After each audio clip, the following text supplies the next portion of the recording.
Good evening. Shout out to all the SOBs in the room, students of Benn who are online or in the room. We have an exciting opportunity to offer some comments and views and perspectives on an industry that not only has been extraordinarily aggressive and radical and disruptive, but is going to be ever more so. And it changes so many things as well. So even the aspects that we've looked at in the past few years are actually modest compared to the possibilities of disruption of local activities, mobile activities, local retail, regional retail activities that are going to be spurred on by many of the innovations operating. And so we're going to get a perspective today from three analysts who have some insight and their own perspectives on priorities associated with the transformation of these markets. And so it's going to be very exciting to hear where they agree, and probably even more exciting where they might disagree as to priorities and transformations. We're going to hear from each of the analysts in turn, and then we'll have a session of some discussion with them as a panel and open it to yourselves for questions and challenges to our analyst panel. First, it's a pleasure. This is an awesome group, an awesome mix for us to listen to today. Pallav Jain is with McKinsey, has a fascinating background and certainly an honored undergraduate degree in chemical engineering from IIT and Indian Institute of Technology, which is no easy venue to attend. And then he received a master's in chemical engineering at Rice University, and one might think then that was clearly a career path trajectory towards engineering pathway. And he did work with Bechtel and someone in that industry, and then went into, unfortunately, got an MBA at Duke University. We forgive him that, and we go, we think he can overcome that in his life as well. He has an extraordinary background in the industry, and certainly as one who has been teaching in the MBA community, we always appreciate folks with engineering or science and military backgrounds coming into the MBA programs. They often add a special dimension to it. So it's a great pleasure to have us hear first from Pallav Jain from McKinsey. Thanks, Ben. So actually building on Ben's point, essentially what I'm going to talk about today is the wireless industry at an unstable equilibrium. And like Ben mentioned, the industry has gone through a lot of disruption, but when we look forward, there's a potential for even bigger disruptions. We think there are opportunities here. We think there are opportunities here for incumbents to hold on to their position, but also significant opportunities for new attackers. So rather than give you a viewpoint as to what's going to happen, what I'll give you is actually 4 forces that will preserve stability and the incumbents and the position of incumbents today, and 4 forces that will lead to disruption and redistribution of wealth. So before that, let me just quickly kind of recap where we are.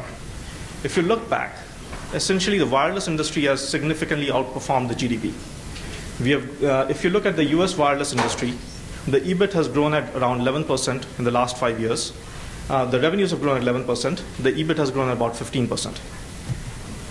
When you look at across the value chain, what you find is the performance has been different by different components of the value chain.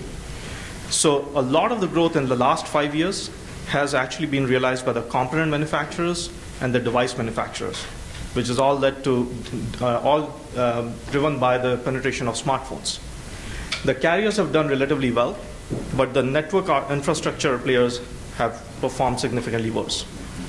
The other thing that when we look at this, what we find is, if you look at the top bars, there is actually significant concentration of wealth.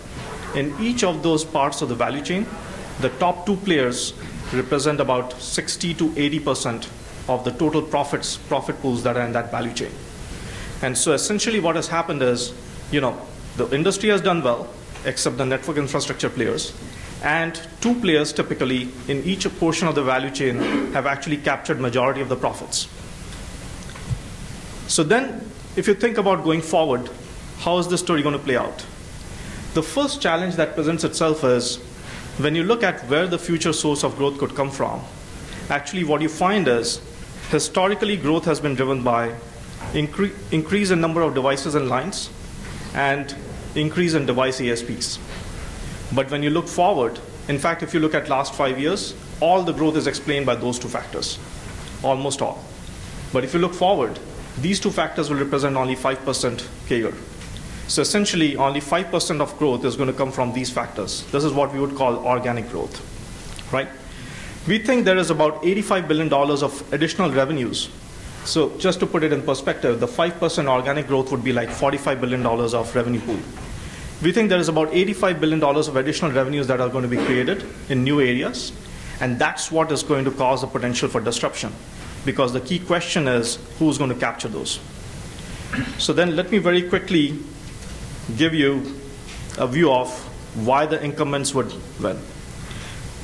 The 4 arguments for why the incumbents would hold on and capture majority of this incremental value. One is spectrum position. If you look at the top 2 carriers in the US, their spectrum, from a low frequency spectrum perspective, the most advantageous spectrum, they have 80% of it. So they're positioned better. Second is pricing structure. As you think about data share plans and those pricing paradigms, they inherently benefit the incumbents because they have the higher wallet share to start with. And so over time, when we actually look at our proprietary consumer surveys, we think there are about 12 million lines that are non-AT&T or Verizon that are at risk because of these data share plans over time. Number 3 is what we call privileged access to components.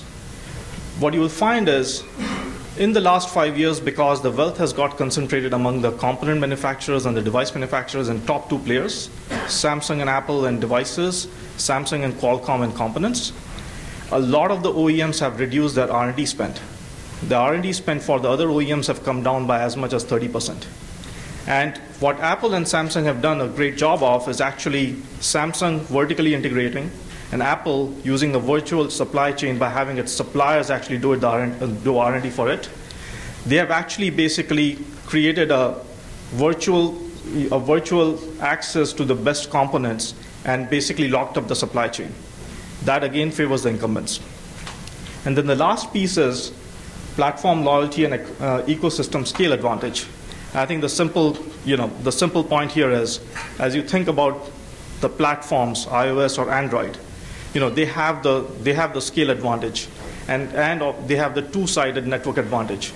Both the developers like to develop on them because of the scale of customers who have adopted them, and the customers care about them because of the developers who like to develop for them. And so these are all the forces that actually help the incumbents capture most of the margins going forward. Now let's talk about what are the forces that actually could lead to disruption. The first force is the subsidy models don't work anymore.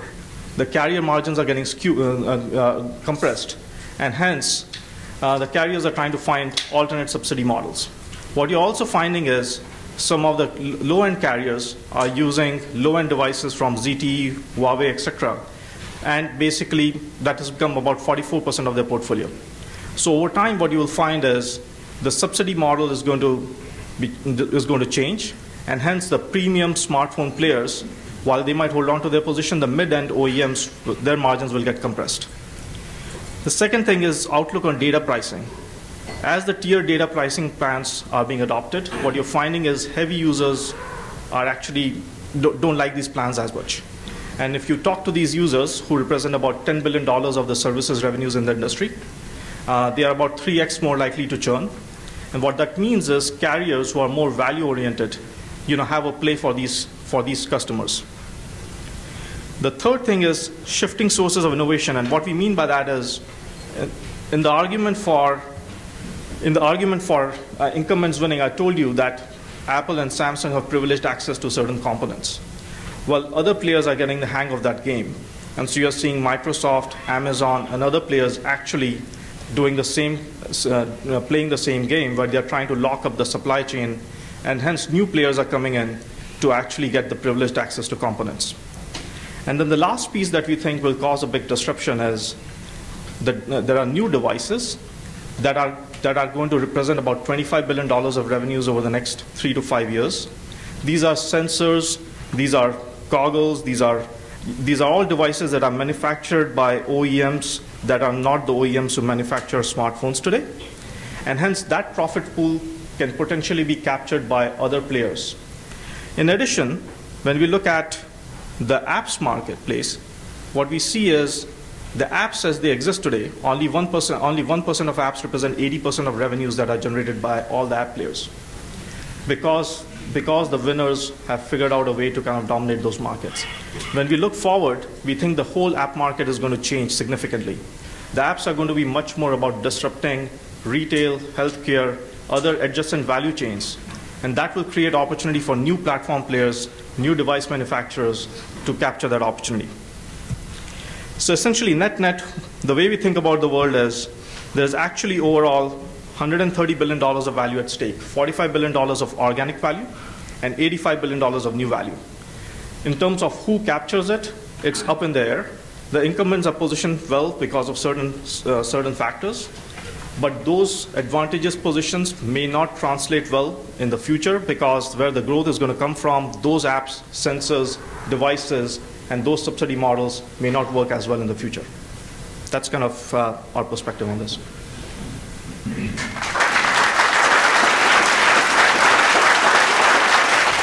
Thank you very much. I certainly wholeheartedly agree. We've paid often little attention in looking on mobility to the rapidly exploding dimension of machine-to-machine communications, and even though, as of a few years ago, we have and forever will have more devices and people growing in the space communicating, and clearly one of the questions for us to think about is that apportionment of rapidly growing volume associated with video and audio sound activities and correlated with the bursty communications that takes place especially in the machine world as well. So we've heard from Pallav on next we're going to hear from Dan Littmann.